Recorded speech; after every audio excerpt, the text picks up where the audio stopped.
欢迎来到 Rainbow Hero World，各位视频前的朋友们，你们好。今天我们的主题是我将获得什么样的转变？那视频前有3组图，可以让各位来选择，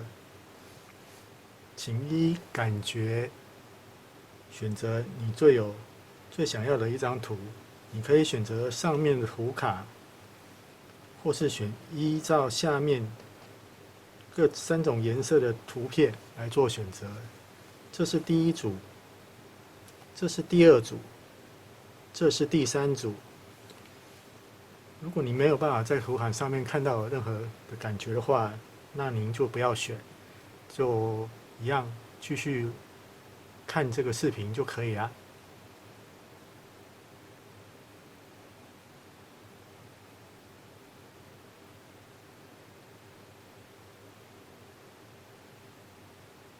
如果大家选好了，那我们就去看后面的解答吧。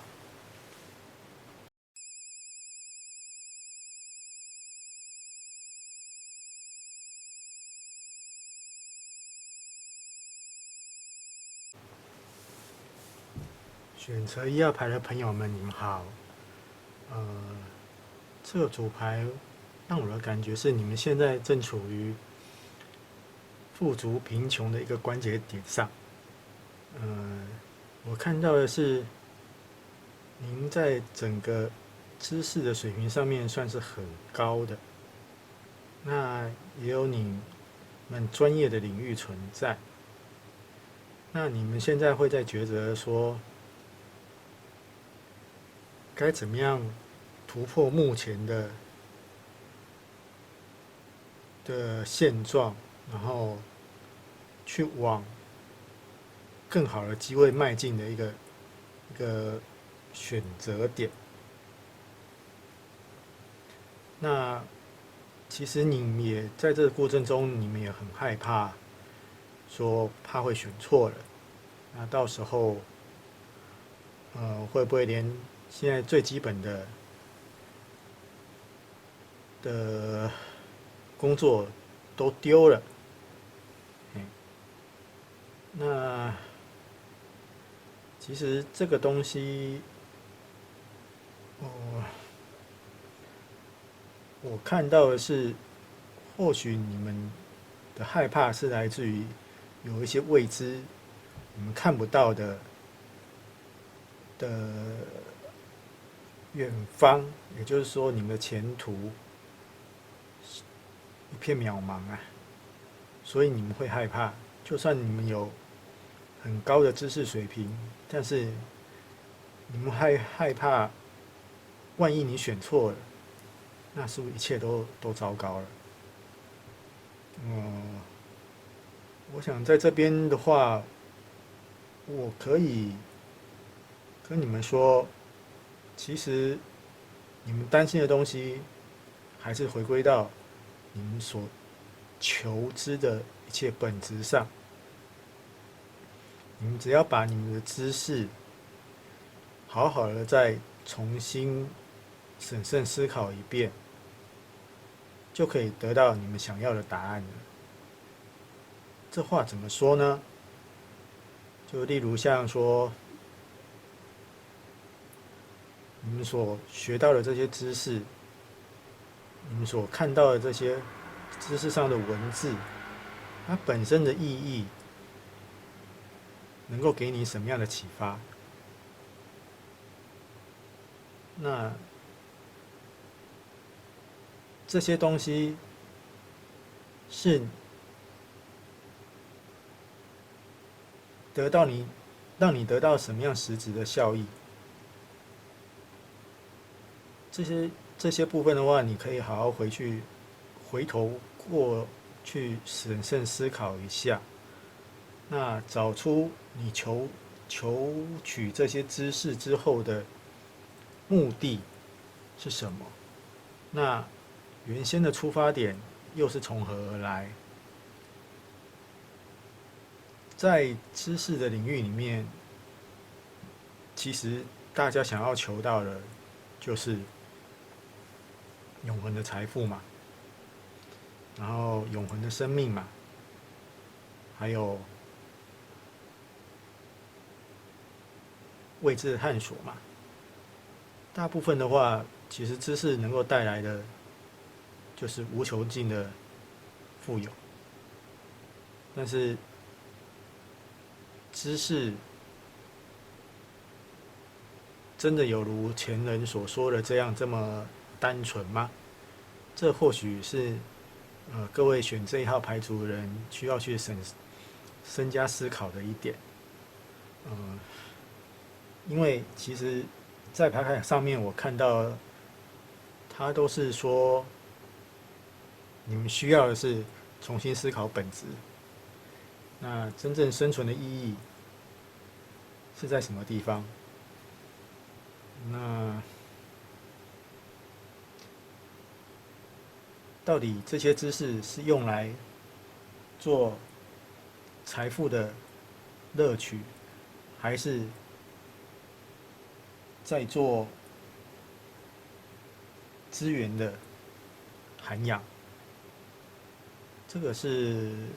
值得你们去思考的一个环节啊。因为今天你碰到的这个转变，不是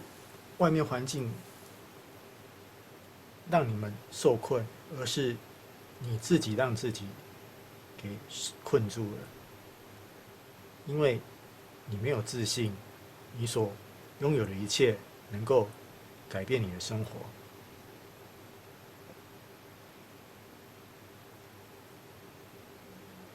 你必须要知道的是，能力越强，责任越大。那你们有这么多的能力，这么多的知识，应该是要把这些知识化成实质对大众的一个负责任的心态，跟献出你们真正使用这些知识的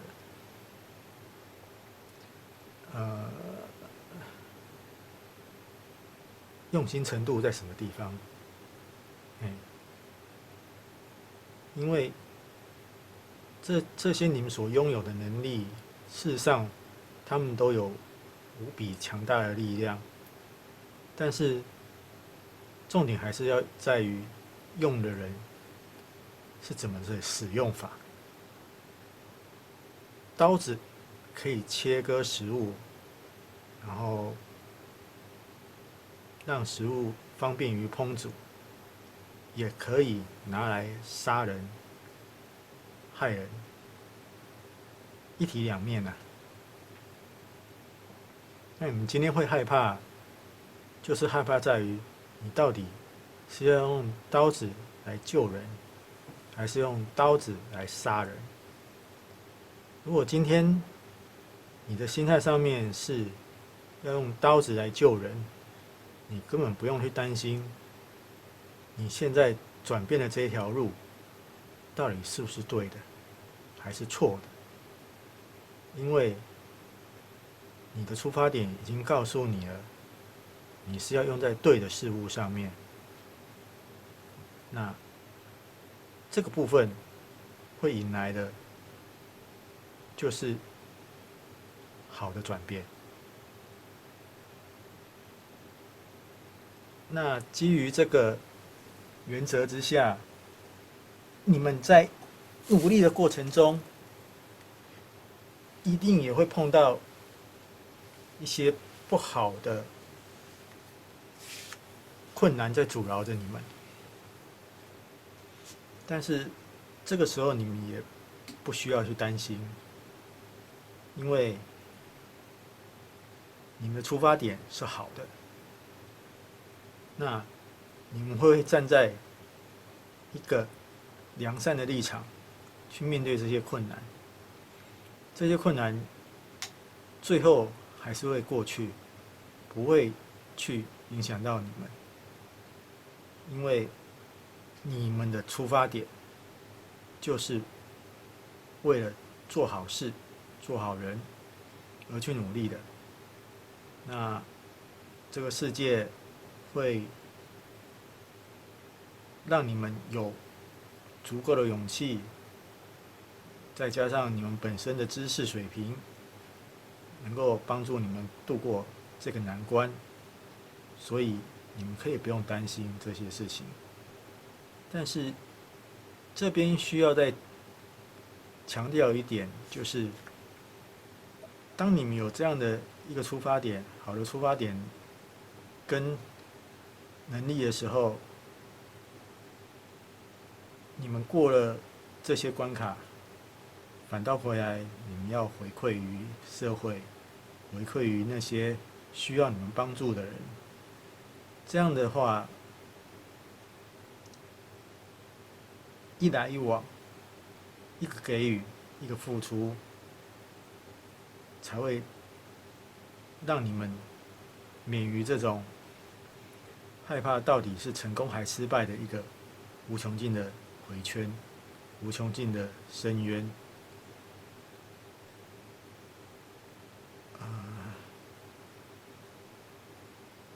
我想这个东西对于选择这一组牌的人来讲，讲的其实都是有点多余啦，因为你们的能力已经都是很强很强了，只是在这边要提醒你们，就是考虑到整个人类生活的根本，那么根本是本质来自于人类的真善美，那并不是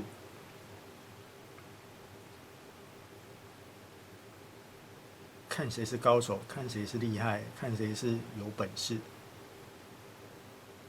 因为在这个世界上面，唯有真善美，才能够让这个世界更加的美好，更加的美丽。人类也是因为真善美，才会拥有在这世界上能够做点缀的一个基本粒子。那就是这一组牌的能量让我觉得很难的去解释，因为毕竟你们都是个中的佼佼者，不需要我去为你们说太多的东西。那重点还是回归到本质，就是你们的能力的本质是要用在什么地方，你们很清楚。那希望你们能够把这些能力好好的去施展，不需要为了比谁高明、谁比较强大而去你争我夺，这并不是一个很好的循环呐。那在此也是跟各位高手们说，你们就是看完这个视频以后，好好的去省思一下，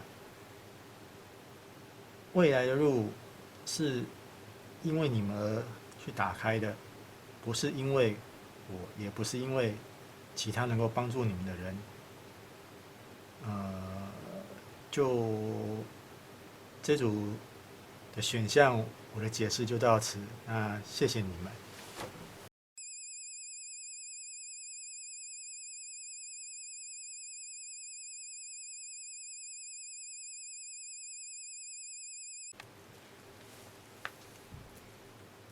选择2号组牌的朋友们，你们好。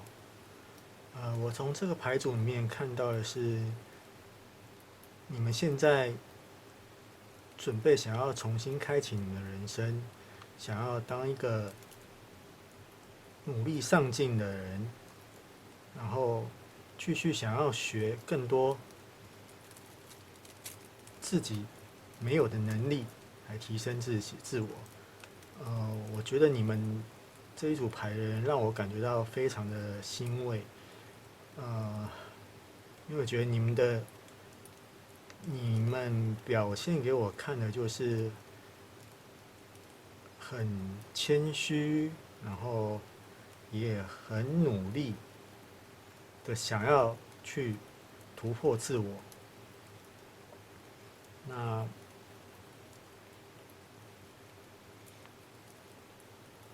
因为你们的这一股原先的心态，其实就已经让你们达到了你们有足够的力量可以做这方面心想事成的事情了。因为你们懂得怎么样去运用你们本身的力量，去取得你们现在所想要的学习。你们懂得爱是什么，你们懂得怎么样让自己能够前进，你们本身有足够的爱的能源场，能够让你们努力的向前，不管遇到什么样的事情，你们都可以去突破。这是一个作为学生非常好的基本态度。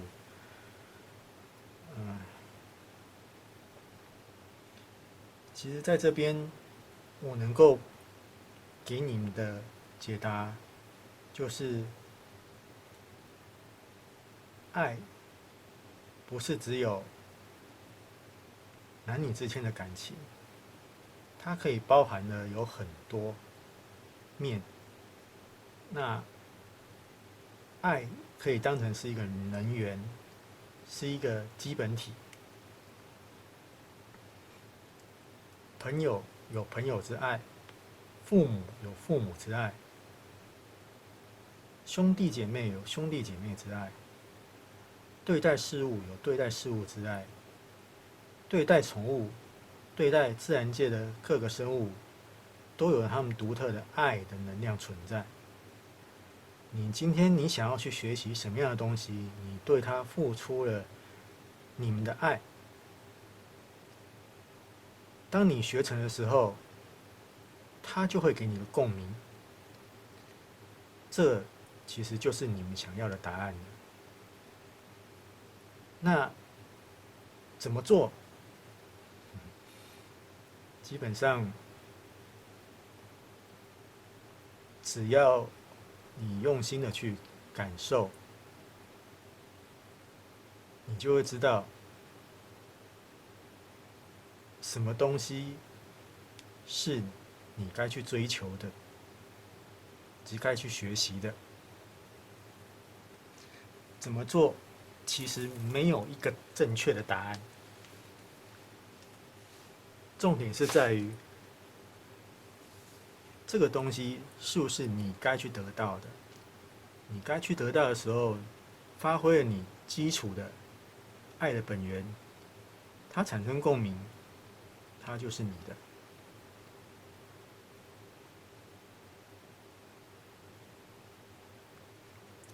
其实这样解释的话，或许有些人会听不懂啊。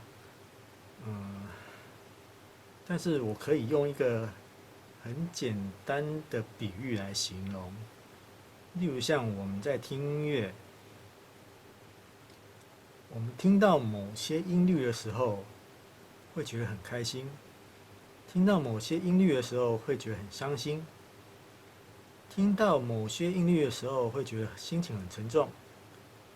听到某些音律的时候，会觉得好像置身在香格里拉、世外桃源这些你从来没有见过的环境底下，那这就是一种共鸣，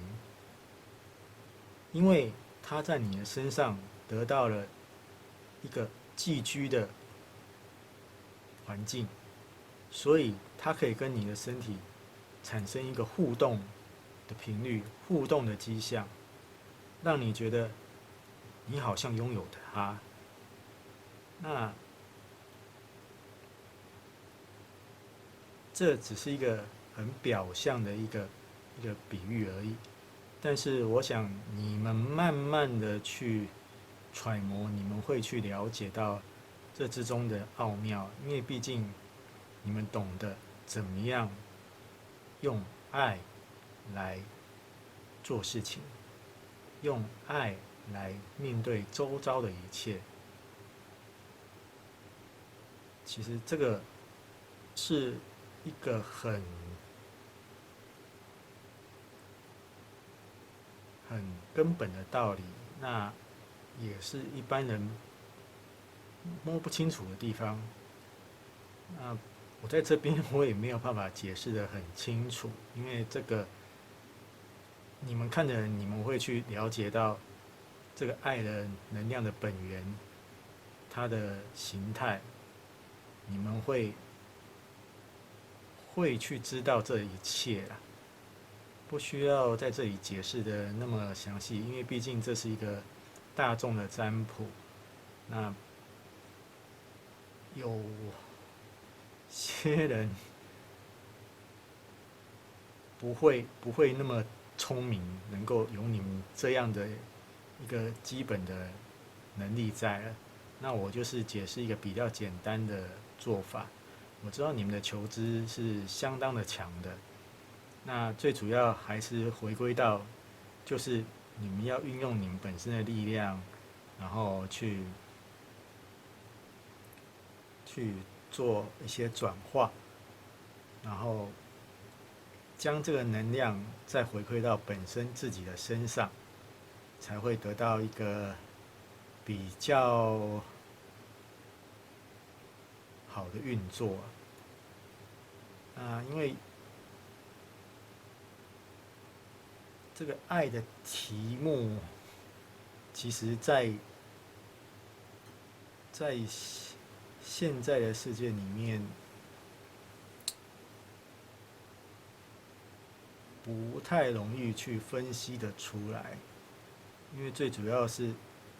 它有太多的基础来源了。那这些基础来源，这个世界有这么多的禽虫鸟兽，这么多的变化，不是一般的人可以去一一的分析出来的。那我在这里我也不做任何的解释。那最主要说，你们回归到本来的原题上面，就是你们现在想要以清晰的心情，然后重新再努力的学习更另外一方面的层次的时候，我觉得你们就是把握住你们原先的对爱的明白的程度，然后好好的去执行所谓的呼应、回馈这样的动作，你们就会有该适合你们得到的一些技能跟知识。那这些的话，其实爱的本源维纳斯金星，它会带领着你们去得到你们想要的东西。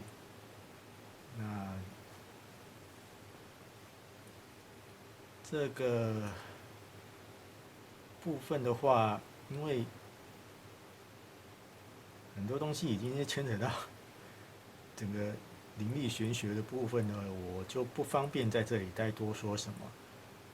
最主要还是说你们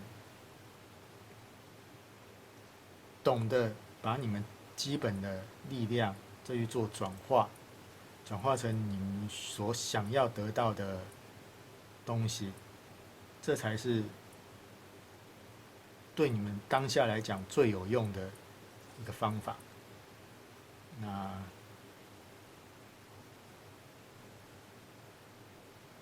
有些时候在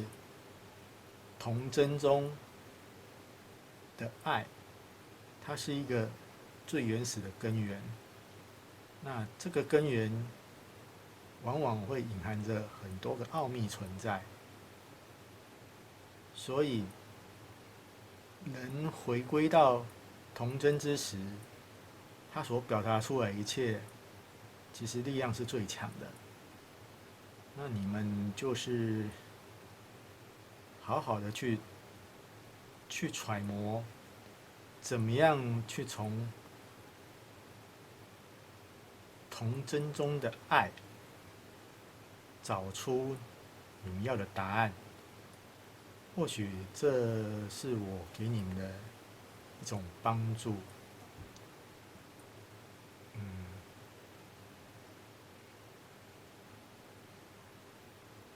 我想你们的表现已经是非常好了，那我也不方便在这里多说太多的东西，就是希望你们能够好好的去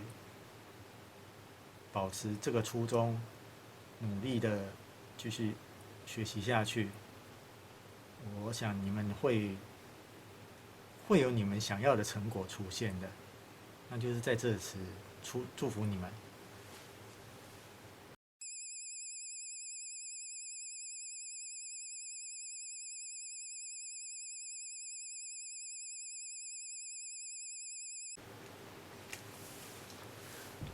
选择第3号牌组的人，你们好。我在这边我看到的是你们现在的转变，是你们想要找寻新的人生目标。那你们会想要借由精神成长，或是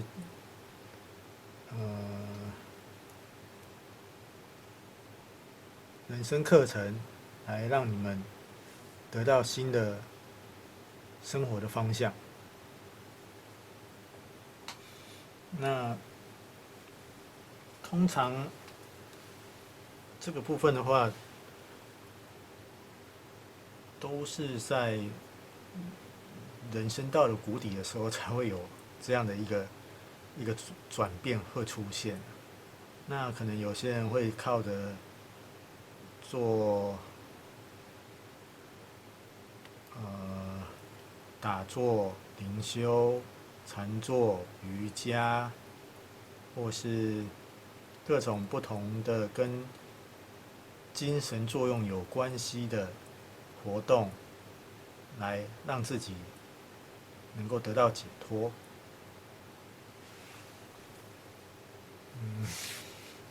但是很多事情的话，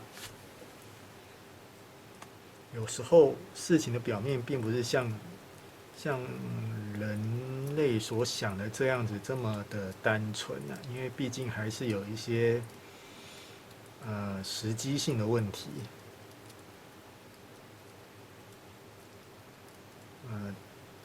基本上想要做这方面的改变是很好的，但是你要找到适合你自己的方向去做。那最主要呢，我是觉得选择这一组的朋友们，你们还是要活在当下，不用急着说一定要走上改变人生的这一条路。好好的把你现在所该做的事情每一天都做好来，好好的过着目前想要做的日子，过着日子。等到时机点到的时候，基本上你们会得到你们想要的一个方向跟答案。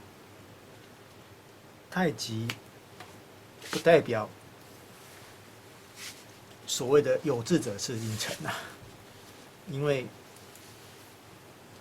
急不一定是好事情，但是有心想要做是不错啦。只是有时候那个宇宙世界的安排，并不是像你想要怎么样就可以怎么样做得到的，而是在于说，他认为你够不够资格去改变你自己的人生。他认为你够资格，你想要做这件事情，当然 OK 没问题，一定可以按照你的努力去达成。但是有时候就是时间点就是不对啊，不对的话，你想要做，就算你有100%的信心，说你一定会做成功，问题是当下的环境情况都不利于你的时候，你该怎么办？那倒不如就是回过头来，你先把你自己整理好了，等待这个时间点到的时候，你再出发，是不是比较好一点呢？因为其实你想要转换，找到新的人生跑道，那个新的解脱方式，这个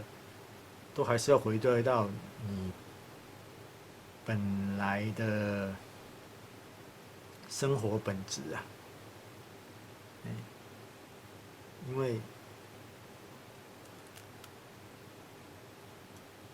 因为其实要做整个心灵层面的改变是要有非常坚强的信念。你的信念必须要强过你的肉体100倍甚至1000倍，你才有办法去做这方面的整个的心灵改造跟人生的一个大转变。那当然在这里的话，并不是要浇你们冷水，说让你们不去做这件事情，只是整个事情总是有先后顺序，轻重缓急嘛。就是你先把自己整理好了以后，再来做这方面的改变，对你来讲才是比较好的。像婴儿不可能连爬都不会爬，就要叫他走路，这也未免太强迫他了。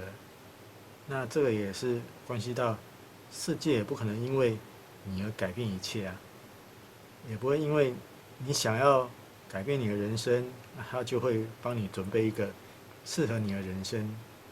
然后让你能够去走出你想要的人生旅途。但是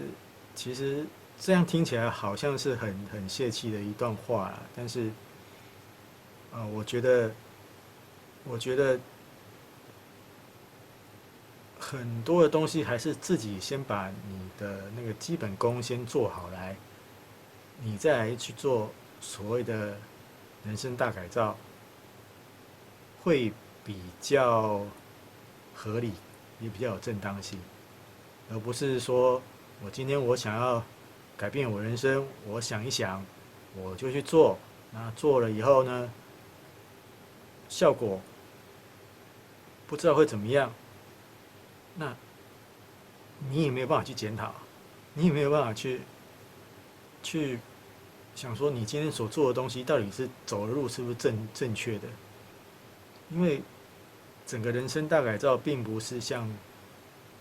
一般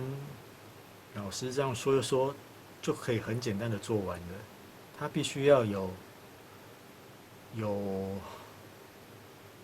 一些机会，然后让你碰上了，才能够顺利的帮你带着你往下走下去。那这种东西的话，它都是要看，一方面是看努力啦，那另外一方面也是要看你有没有做足适合从事这一方面心灵改造的一个基础，然后再来评断说你该跟什么样的老师一起学习这样的。所以与其说你有心想要去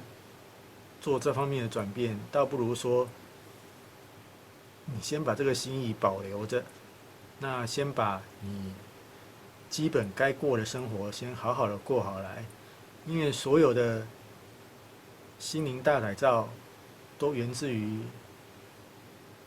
你的心态是不是已经稳定了。就像是中国的老师傅，他们常喜欢打扫一样。为什么要打扫？最主要就是要稳定他们的心态。他们从年轻的时候扫到老，他们都不愿意停下来，就是因为他们一直在锻炼自己的心态，锻炼自己的心的坚强度、心的能力，让自己能够永远走在这个修行的道路上，永远走在心灵成长的道路上面。那就是说，这个部分的话，因为在整个做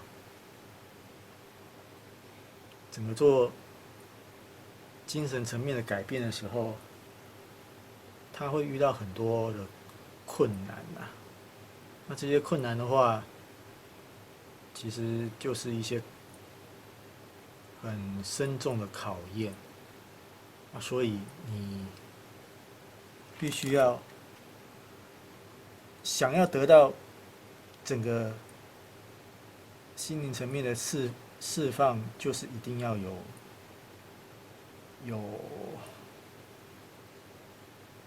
环境的配合，跟你自己的心愿，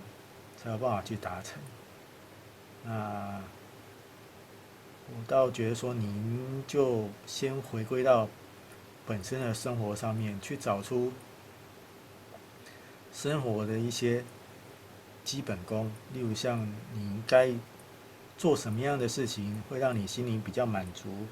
会让你心情比较好，那你就每天都做它，每天都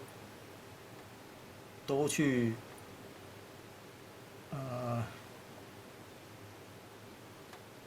都去做一件能够让你快乐的事情。当然，这个快乐是不能够建筑在别人的痛苦上面的。那这样努力下去，持之以恒，基本上后面就会有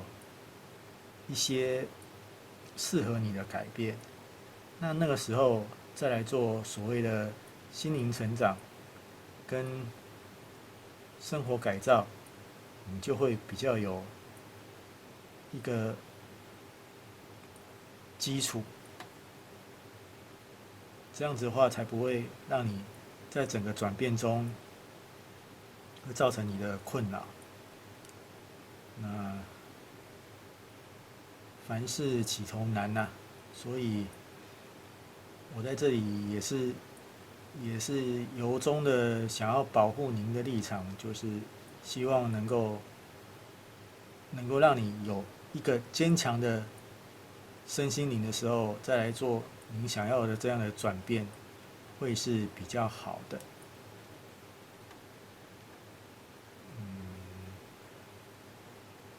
这一切就是有时候也是都是注定好的啦，就是不用去想太多。那我今天在3号组这边的解答就到此，谢谢你们。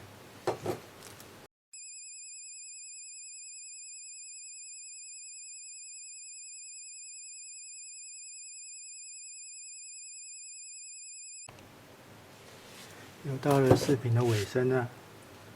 在这里我还是有一些话想要跟各位视频前的朋友们说，就是这个世界有主动跟被动2种力量在互相牵引着，那通常都是主动牵引着被动去影响整个环境最后的结果。那有时候呢，反过来是被动牵引着主动，让整个结果产生了一些转环的变化。那原则上就是每个人都有自己该担任的角色。那该站在主动方，就是要去做良性的发生。所谓良性的发生，就是为了让结果变得更好，而去主动的去发出能量。那被动的部分呢，就是因应主动所发出的能量，产生一个回馈的效应。那一来一往之间，就会有所谓的激荡，所谓的摩擦，所谓的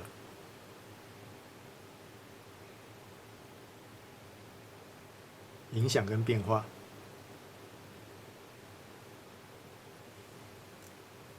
那这种摩擦跟影响变化是好是坏，完全取决于在于当时所有的环境条件因素下所产生的结果。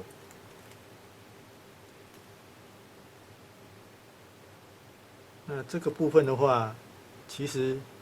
世界就是很奥妙的，它可以因为人跟人之间的互动而产生出不同的现象、不同的视野、不同的感受出现。那也就是我们从古代到现在，从没有车子到现在有车子，从没有飞机到现在有飞机、有电视、有现代化的科技产品，这些的都是人跟人之间所激发出来的结果，而呈现在整个世人的眼前。那这里面就是有包含了主动的能量跟被动的能量在里面。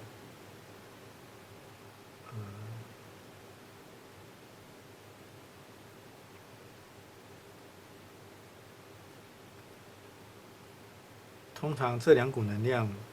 在运作的过程中，有时候会产生不能预期的一个因素在里面时，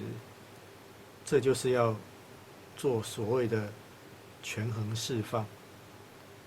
那什么叫做权衡释放呢？就是有时候做的太超过的时候，这个时候就要舍弃掉。那做的不够的时候，又得要找其他地方来弥补，让整个结果产生一个圆满的状态。那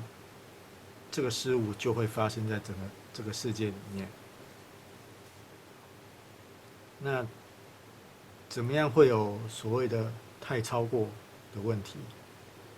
就是主动能量跟被动能量都很强大的时候，这个时候超过的情况是在于，我这个世界就只提供一个杯子大小的容器空间，让你这两股力量在里面激荡。但是你两股力量都超过一个杯子的大小，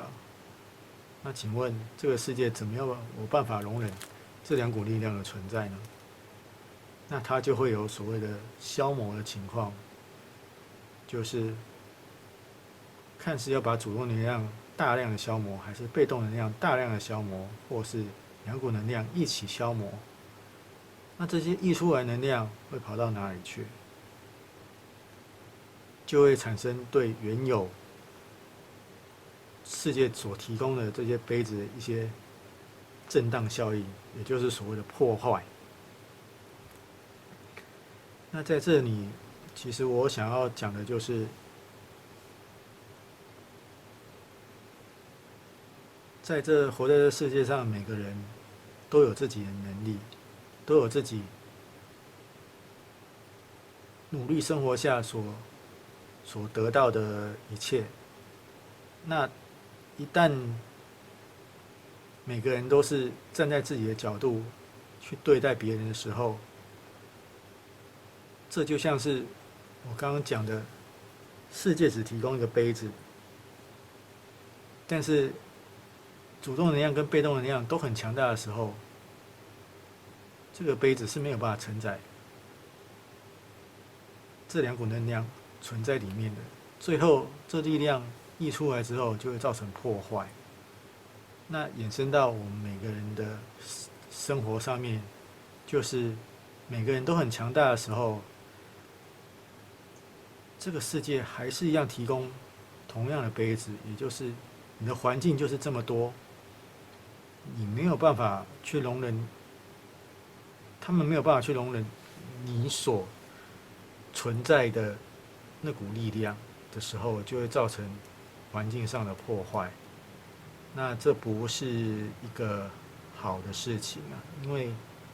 破坏多了，无助于目前环境现况的一个成长。它只有在整个世界进入毁灭的时候，才需要这样的方式。那我们现在是活在22世纪了，所以这是一个和平的世纪。那需要的是两股能够互相协和的力量，制造出更多世界需要被帮助的成效出现，而不是需要两股强大的力量造成世界的动荡不安。希望大家能明白，这个世界只有一个是大家的，是每个人都要去珍惜跟关怀的。那好好收敛自己的本身具备的能力，去跟这个大自然、跟这个世界好好的相处，才是保有这个世界跟自己生存更美好、更有意义的本源啊。就是其实这个讲到后来，还是可以回归到大家可以去爱护地球，可以去爱护海洋，可以去爱护森林，可以去亲近这些大自然，这才不会让所谓的主动力量跟被动力量去破坏到世界所提供的这个杯子的一个根本的效益。那我们去面对这个环境的时候，就是我们去爱护这个环境的基本动作。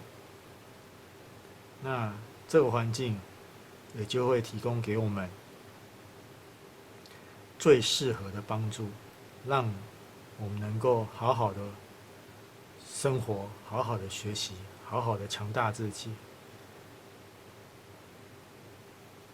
这些就是希望大家能够明白，人类跟世界是共存的，不是互相破坏的。那，我要表达就是到此。那希望今天的视频能够给大家一些帮助。那我们下次再见啦，拜拜。